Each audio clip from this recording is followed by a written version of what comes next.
उमेदवार हे आपले होते राष्ट्रवादी काँग्रेसचे आणि सगळे सामान्य घरातले उमेदवार आहेत त्यांच्यावर प्रचंड दबाव आणला गेला। काही लोकांना सांगितलं की तुम्हाला नोकरीवरून काढलं जाईल किंवा ज्या संस्थेत ते काम करतात तिथं त्यांना त्रास दिला गेला जाईल आणि आधी झालंय साधारण 20 लाख रुपये प्रत्येकाला असे आरशी पैसे तिथं दिले गेले अशी लोकांमध्ये चर्चा आहे।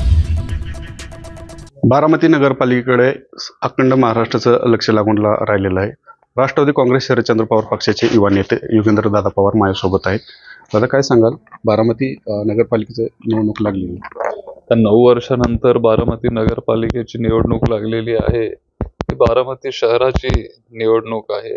अनेक कामं आपल्या शहरामध्ये जी राहिलीत ते आता जे निवडून जाणारे नगरसेवक ते तिथं करणार आहेत आणि त्याच्यामुळं आमचा पक्ष राष्ट्रवादी काँग्रेस, शरदचंद्रजी पवार साहेब, शिवसेना, काँग्रेस ही महाविकास आघाडी, सगळे आपले इतर मित्र पक्ष, वंचित बहुजन आघाडी आपल्या सोबत आहे, MIM मनसेचा आपल्याला पाठिंबा आहे, काही अपक्ष उमेदवारांचा आपल्याला पाठिंबा आहे। अशा आम्ही सगळे एकत्र आलोय आणि सामान्य घरातले उमेदवार आपण तिथं उभा केलेत, जे सामाजिक कामं करत आलीत, ज्यांना लोकांमध्ये जायची आवड आहे, जे लोकांमधूनच ज्यांची मागणी झाली आहे अशा उमेदवारांना आपण तिथं उमेदवारी दिली आहे। तुमच्या माध्यमातून सगळ्या बारामतीकरांना मी आवाहन करीन की अशा लोकांना तुम्ही संधी द्या। सगळे तरुण आहेत, उच्च शिक्षित आहेत, कष्ट करायची त्यांची तयारी आहे, पण सामान्य घरातले आहेत। 5 वर्षासाठी त्यांची टर्म असती, त्यांनी चांगल्या पद्धतीने तिथं काम केलं पाहिजे आणि एक सेवक म्हणून हे सगळे आमचे उमेदवार बारामतीकरांसाठी काम करतील। आता दुसरा प्रश्न असा आहे की काही ठिकाणी दोन्ही राष्ट्रवादी मैत्रीपूर्ण लढत करत आहेत, ठिकठिकाणी निवडणुकीमध्ये एकत्र येऊन ही निवडणूक लढवत आहे, पण बारामतीमध्ये दोन्ही राष्ट्रवादी समोरासमोर लढत आहेत।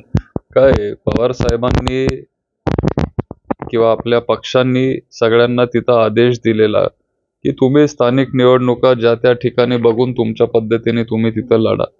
एक संभ्रमाचं वातावरण, बरं झालं प्रश्न तुम्ही विचारला, कारण एक संभ्रमाचं वातावरण मुद्दामून विरोधी पक्षाकडून तिथं केलं जातंय। त्यांचे कार्यकर्ते जास्त आहेत,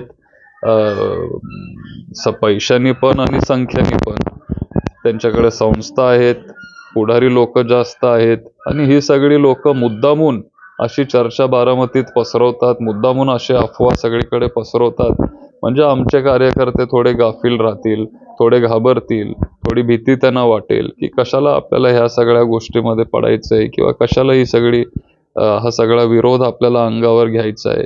पण तसं काही तिथं नाहीये आणि दोन्ही पक्ष हे वेगळे आहेत। आम्ही शिवशाहू फुले आंबेडकर साहेबांच्या विचारांसोबत राहिलो, आदरणीय पवार साहेबांच्या सोबत राहिलो आणि ज्यांना जायचं होतं ते सगळे सोडून गेले, सत्तेत गेले। त्याच्यामुळे दोन्ही पक्ष वेगळे आहेत।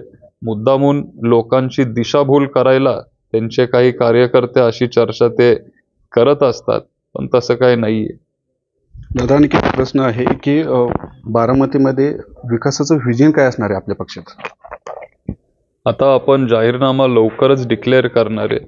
बहुतेक जेव्हा आम्हाला पक्षाचं चिन्ह मिळेल त्यावेळेला प्रेस कॉन्फरन्स घेऊन आपलं सगळं चिन्ह, अधिकृत चिन्ह, आपले सगळे अपक्ष उमेदवार आणि आपला जो जाहीरनामा आहे आणि बारामतीसाठी जे काही विजन आहे ते आता आपलं सगळं तयार आहे, पण त्यावेळेला आम्ही ते तुमच्या समोर मांडू।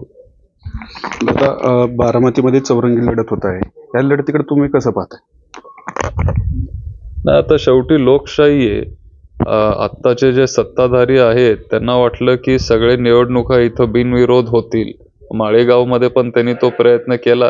पारंपरिक विरोधक रंजन काका तावरे आणि आदरणीय दादा हे एकत्र आले, तरी पण तिथं माळेगावकरांनी विरोध दाखवला। एक पॅनल उभं केलं, माळेगाव विकास आघाडी म्हणून, त्या पॅनलला आम्ही पण पाठिंबा दिलाय आणि आता ताकदीने ते त्या इलेक्शनमध्ये उतरलेले आहेत। कालच मी तिथं होतो, प्रचंड गर्दी आम्हाला तिथं बघायला मिळाली आणि बघून एक आनंद वाटला की आज सुद्धा लोकशाही जिवंत आहे आणि ती जिवंत ठेवण्याचं काम हे सामान्य बारामतीकरांनी केलंय। शहरात पण त्यांनी तसा प्रयत्न केला, पण आमचे जे सगळे कार्यकर्ते होते त्यांचं म्हणणं होतं की आपण एक आघाडी केली पाहिजे, मित्रपक्षांना सोबत घेऊन जे कोण चांगले उच्च शिक्षित उमेदवार असतील त्यांना एक संधी देऊन बारामतीकरांची सेवा त्यांनी केली पाहिजे. कारण आता जे नगरसेवक आहेत त्यांना कुठलाही अधिकार नाही, कसलाही अधिकार नाही. डायरेक्ट वरून आदेश येतात आणि त्यांना त्या पद्धतीने कामं करावे लागतात. आता काल मी अमराईमध्ये होतो, तिकडं तिथल्या नगरसेवकांना माहिती पण नाहीये की कसले GR निघतायत किंवा काय तिथं कामं करायचे असतात. ते निघाल्यावरच ते त्यांना समजतं की असं असं करावं म्हणजे झालेलं आहे. हे खूप चुकीचं आहे. आमचं म्हणणं आहे की सत्तेचं विकेंद्रीकरण झालं पाहिजे. ताकद परत एकदा सामान्य जनतेला ती दिली गेली पाहिजे. त्या नगरसेवकाला थोडी ताकद, त्याचं बळ वाढवलं पाहिजे. म्हणजे तो किंवा ती लोकांची ते कामं करू शकतात. जर नगरसेवक लोकांमधूनच निवडून येत नसेल, फक्त पैशाच्या जोरावर जर ते तिथं निवडून येत असतील, तर मग लोकांच्या मताची काय किंमत राहणार आहे? त्यांची कामं कशी होतील? त्याच्यामुळं आम्हाला तिथं डिबेट पाहिजे, काउन्सिल हॉलमध्ये चर्चा झाली पाहिजे, सत्ताधारी पण पाहिजे, एक सक्षम विरोधक पण पाहिजे. आणि बारामतीकर हुशार आहेत, त्यांना सगळं कळतं, सगळं दिसतं. आणि येणाऱ्या 2 तारखेला पवार साहेबांच्या पक्षाला मोठ्या मताधिक्याने निवडून देतील. दादा, विरोधी पक्षाच्या 8 जागांवरती बिनविरोध हे झालेले आहेत, उमेदवार झालेले, त्याबद्दल तुम्ही काय? तिथं साधारण 4 उमेदवार हे आपले होते राष्ट्रवादी काँग्रेसचे, आणि सगळे सामान्य घरातले उमेदवार आहेत. त्यांच्यावर प्रचंड दबाव आणला गेला. काही लोकांना सांगितलं की तुम्हाला नोकरीवरून काढलं जाईल किंवा ज्या संस्थेत ते काम करतात तिथं त्यांना त्रास दिला गेला जाईल. आणि आधी झालंय, त्याच्यामुळे जे सामान्य घरातली लोक असतात ते थोडं घाबरतात की नको ह्याच्यामध्ये पडायला, कशाला आपल्याला करायचंय. आणि दुसरी बाजू म्हणजे काही उमेदवारांना साधारण 20 लाख रुपये प्रत्येकाला असे आरशी पैसे तिथं दिले गेले, अशी लोकांमध्ये चर्चा आहे. आणि त्याच्यामुळं पण काही उमेदवारांनी माघार घेतली असावी. शेवटी 20 लाख ही खूप मोठी रक्कम आहे. आमचे सगळे सामान्य घरातले उमेदवार आहेत.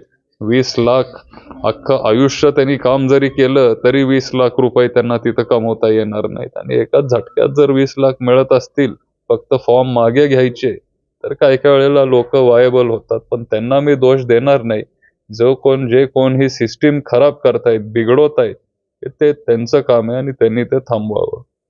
एक शेवटचा प्रश्न आहे की विरोधकांना सांगितलं जात आहे की आम्ही जर नगराध्यक्ष पदाचं निवडून आलो तर आम्ही 1 BHK फ्लॅट देऊ आणि प्रत्येकी कुटुंबाला 10,000 रुपये देऊ. इकडे कसं पाहता? काय आता निवडणुकांमध्ये आपण पूर्वी म्हणायचो की निवडणूक आल्यावर काही लोक जुमला करतात किंवा काहीतरी बोलून जातात. ठीक आहे, अशी जी लोक बोलतात त्यांना पण माहिती आहे की ते काही तिथं निवडून येऊ शकत नाही. त्याच्यामुळे काहीतरी बोलून जायचं, एक हवा तयार होती. मीडिया पण त्यांना असं म्हणजे उचलून धरतं. त्याच्यामुळे तो त्याचा एक भाग असेल. आता 2 तारखेला मतदान होते, 3 तारखेला निकाल आहे, काय वाटतं? राष्ट्रवादी काँग्रेस, शरदचंद्रजी पवार साहेब, काँग्रेस, शिवसेना आणि आमचे सगळे उमेदवार, अपक्ष उमेदवार जास्तीत जास्त मताने तिथं निवडून येतील, हा मला विश्वास आहे. खूप खूप धन्यवाद. हे होते योगेंद्रदादा पवार. यांनी सांगितलं की येणाऱ्या 2 तारखेला आमचे उमेदवार मोठ्या प्रमाणात निवडून येतील. टाइम्स नाव मराठी, प्रशांत तुपे, बारामती.